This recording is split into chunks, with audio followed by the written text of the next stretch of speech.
Most people are not suffering from a lack of intelligence. They are suffering from a lack of right thinking. Your mind was never meant to be ruled by chaos, but if you don't train it, something else will. Today, I'll teach you how to think correctly, and the final shift I share may be the difference between a peaceful life and a life ruled by fear. Stay with me until the very end. Silent witness. The first step on the path to thinking correctly is not to think at all. It is to learn how to be still. For most of us, the mind is not a calm, orderly place. It is a wild, untamed wilderness, a storm of thoughts and emotions that pulls us in every direction. From the moment we wake, a voice begins to narrate our life. It criticizes, it worries, it plans, it remembers, it judges. And we have become so fused with this voice that we believe it is who we are. We believe we are the anger, we are the anxiety, we are the fleeting thoughts. This is the fundamental illusion that keeps us trapped. The great liberation begins not with controlling the storm, but with realizing that you are not the storm. You are the stillness that is large enough to contain it. The practice is to become the silent witness. Imagine you are sitting at the bottom of a deep, clear lake. From your vantage point, you can look up and see the surface of the water. On some days, the surface is turbulent, thrashed by wind and rain, waves crashing everywhere. On other days, it is as smooth as glass. The debris on the surface, the leaves, the twigs, the dust, are your thoughts. For your entire life, you have been living on that chaotic surface, identifying with every wave, being thrown about by every gust of wind. The practice of awareness is to learn how to rest in the silent depths. From down there, you can observe the surface activity without being disturbed by it. You see the waves of anger, the ripples of anxiety, but you remain in the profound, unshakable stillness of the deep. You are the stillness, not the surface turbulence. This is a skill that must be trained with patience and gentleness. The mind's habit of constant engagement is powerful, built over decades. So we start small. We use an anchor to hold us in the present moment, for the present moment is the only place where true stillness can be found. The most reliable anchor is always with us, our breath. The breath is not in the past nor in the future. It is only ever happening right now. You can sit for just 2 minutes, close your eyes and place your entire attention on the physical sensation of the breath.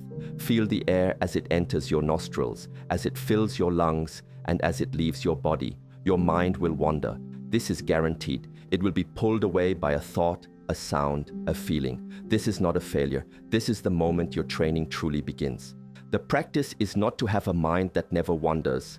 The practice is to notice when the mind has wandered. That moment of noticing, my mind has drifted to planning for tomorrow, is a moment of pure awareness.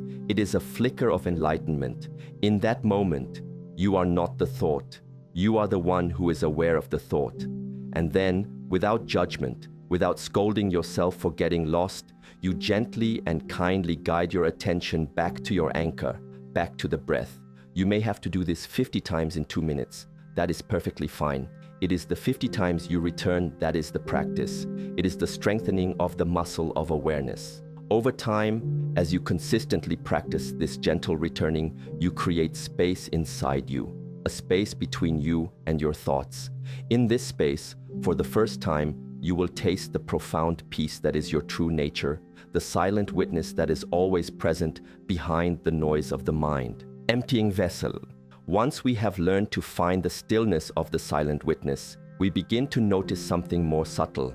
We realize that the way we perceive the world, the very lens through which we watch the clouds of our thoughts, is itself clouded and distorted.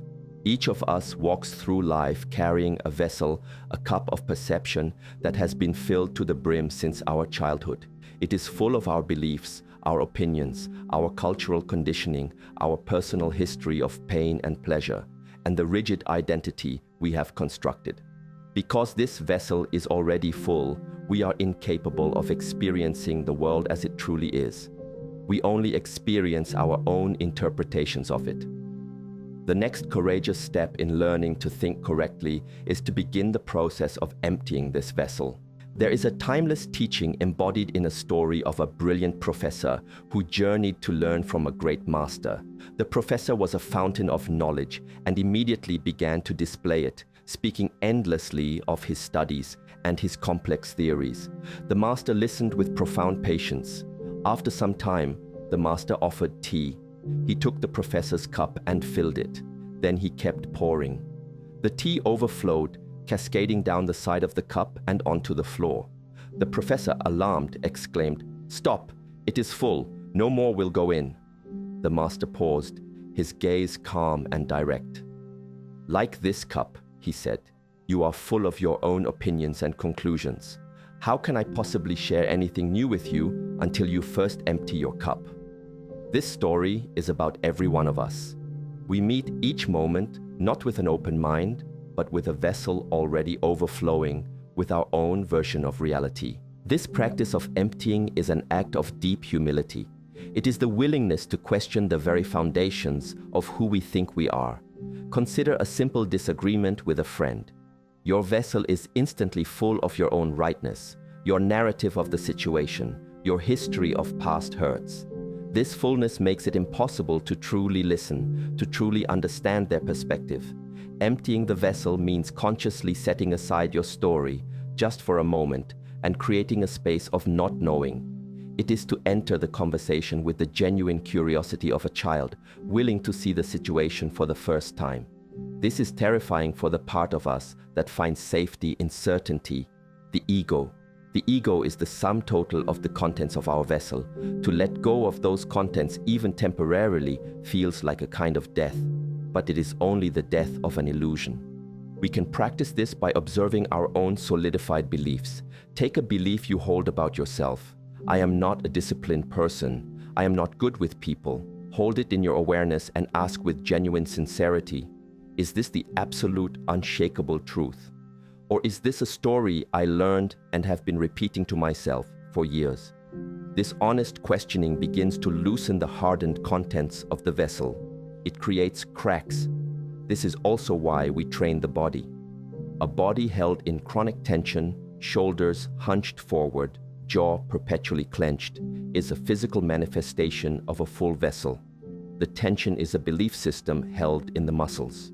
Before you can learn a new, more efficient way to move, you must first consciously release the old pattern of holding. You must empty the body of its habit. The same is true for the mind. We let go of what we think we know so that we may finally become available to what is true, standing firm. It is one thing to practice awareness and emptiness when life is calm. It is another thing entirely when the storms of existence rage. Life will inevitably bring fierce winds of anger, deep floods of grief, and terrifying strikes of fear and betrayal. It is in these moments that our practice is truly tested. To think correctly during a storm is not to wish the storm away or pretend it is not there. That is a form of denial and weakness. Correct thinking is the capacity to be the mountain, rooted, stable, and utterly unshakable, while the most violent weather passes over and through you. It is the art of finding your center in the very eye of the hurricane. Strong emotions are potent forms of energy. They are not you. A wave of intense sadness is a weather pattern moving through the landscape of your being. It is not the landscape itself. Our great mistake, the one that causes so much suffering, is that we immediately identify with this energy.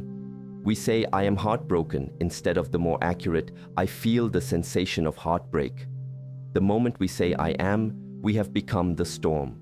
We are no longer the mountain. We are the helpless tree being whipped around by the wind, at risk of being broken. From that place of identification, we make choices, words spoken in anger, actions taken in fear, that only create deeper chaos for ourselves and for those around us.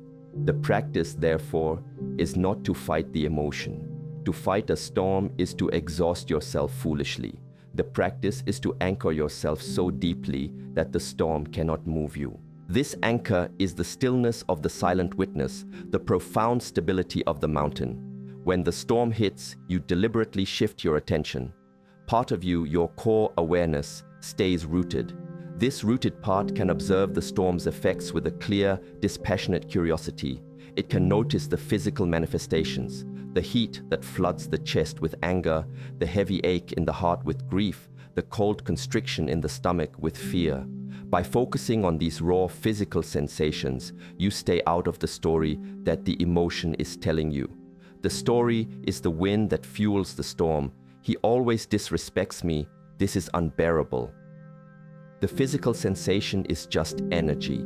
You can feel the energy without believing the story.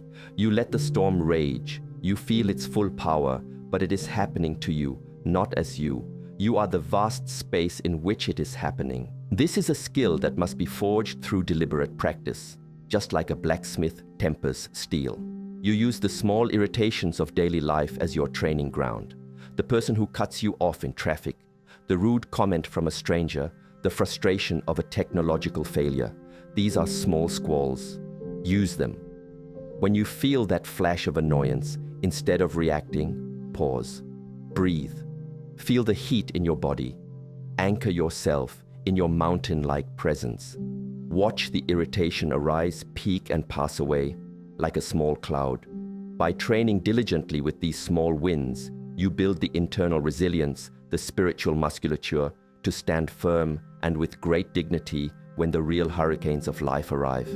You learn that you are more vast and more stable than any temporary emotional state, and this knowing is the source of profound and unshakable strength. Body grounded. Our mind and body are not two separate things. They are two ends of a single unified system.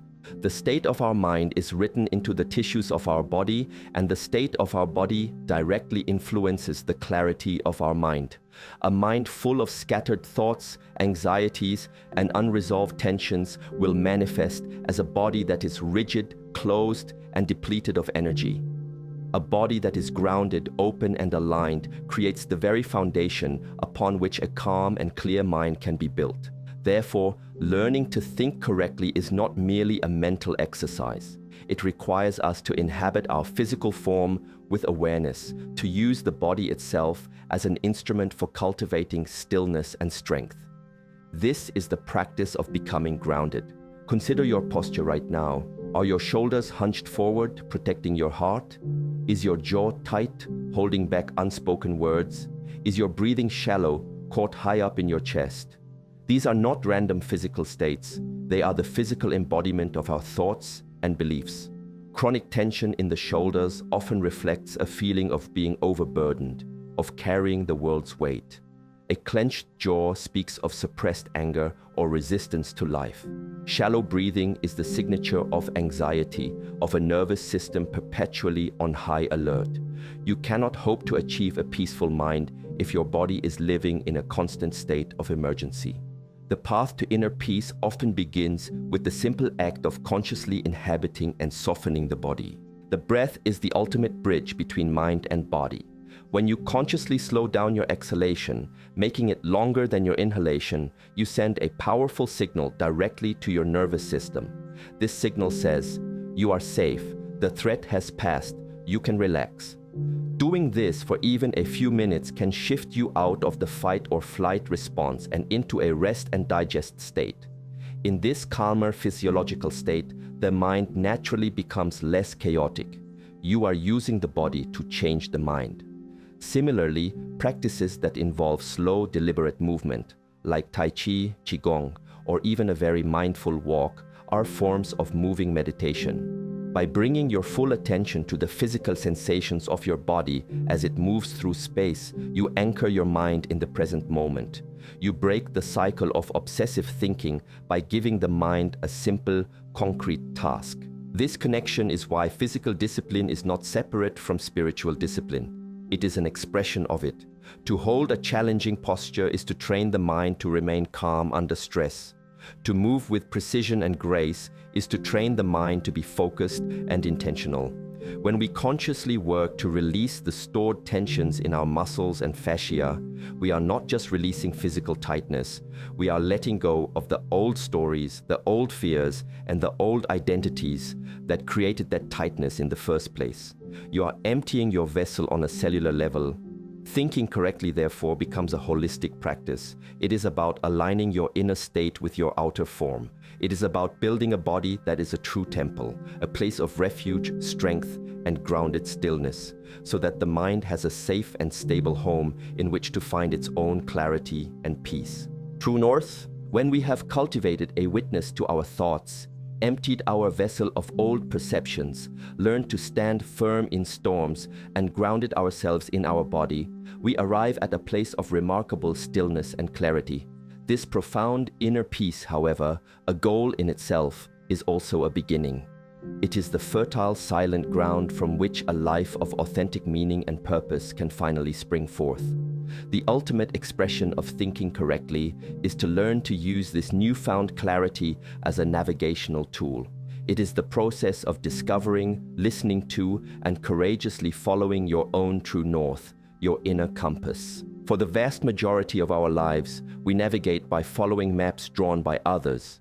Our family, our education system, our culture, and the endless stream of media all provide us with maps that define what a successful, happy, or worthy life is supposed to look like.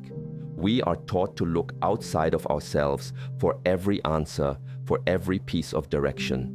And so we often find ourselves pursuing goals that are not our own, living lives that feel strangely hollow, because the map we are following does not lead to the destination our soul truly longs for. When you quiet the noise of the world and the chatter of your own mind, you begin to perceive a different kind of guidance.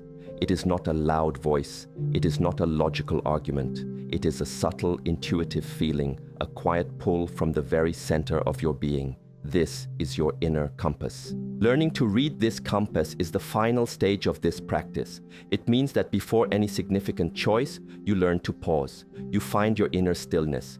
You do not ask your thinking mind, what is the logical thing to do? You do not ask others, what should I do? Instead, you turn your attention inward and pose the question to your own deepest being. Does this path, this choice, this word feel resonant? Does it bring a sense of expansion and rightness, or a sense of contraction and resistance? The answer is felt, not thought. It is a somatic intelligence that resides in your heart and in your gut. Learning to trust this subtle, non-verbal feedback over the loud shouts of your own fear, your ego's desires, or society's expectations is the ultimate act of inner liberation. This compass, however, can be disturbed.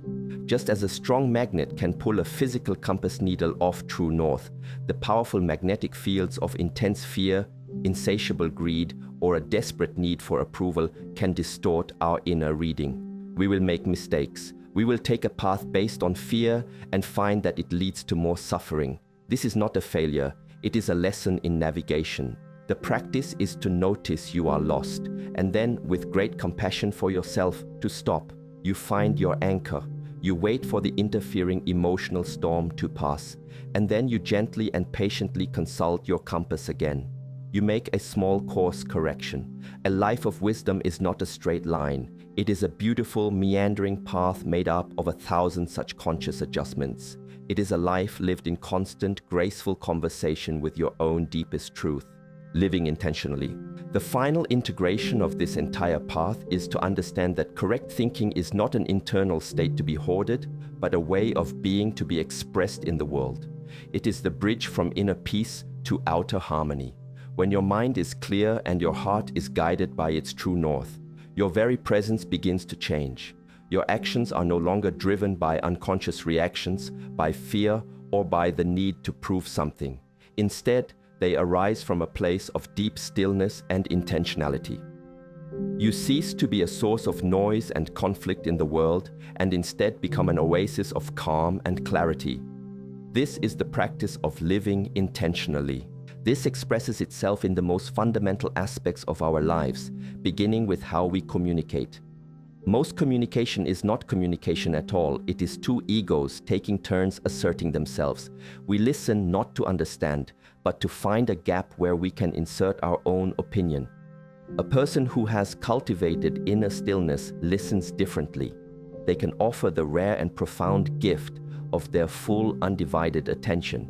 They can listen from an empty vessel, free from the need to judge, advise, or fix.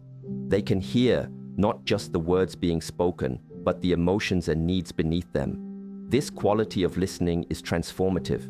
It can heal relationships and dissolve conflicts simply by making another person feel truly seen and heard. Then there is the practice of mindful speech. With a quiet mind, you are no longer compelled to speak out of nervousness, to fill silence, or to bolster your own ego. You become more discerning. You begin to ask yourself before speaking, is what I am about to say true? Is it kind? Is it necessary? More often than not, the answer is no, and you discover a newfound comfort in silence. When you do choose to speak, your words carry more weight and sincerity because they arise from a place of clarity rather than compulsion. Your words become tools to build understanding and connection, rather than weapons to defend a fragile identity. This shift from reactive talking to intentional speaking fundamentally changes your impact on everyone you interact with. Ultimately, to think correctly is to live intentionally, and to live intentionally is to recognize the interconnectedness of all things. Your inner peace is not just for you. The clarity you cultivate radiates outward. When you are not adding to the world's supply of anger, anxiety, and fear, you are, by definition, reducing it. When you can meet a difficult situation or a difficult person with the stability of a mountain instead of the reactivity of a storm, you introduce a new possibility into that moment, a possibility for grace. You become a quiet, grounding force. This is not about achieving some grand, heroic purpose. It is about the simple, moment-to-moment practice of bringing a little more awareness, a little more kindness, and a little more stillness into this world. That is the final, beautiful unfolding of a mind that has learned the art of true freedom. Which of these stages made you pause and reflect the most deeply? The witness, the vessel, the storm, the body, the compass, or the living of it?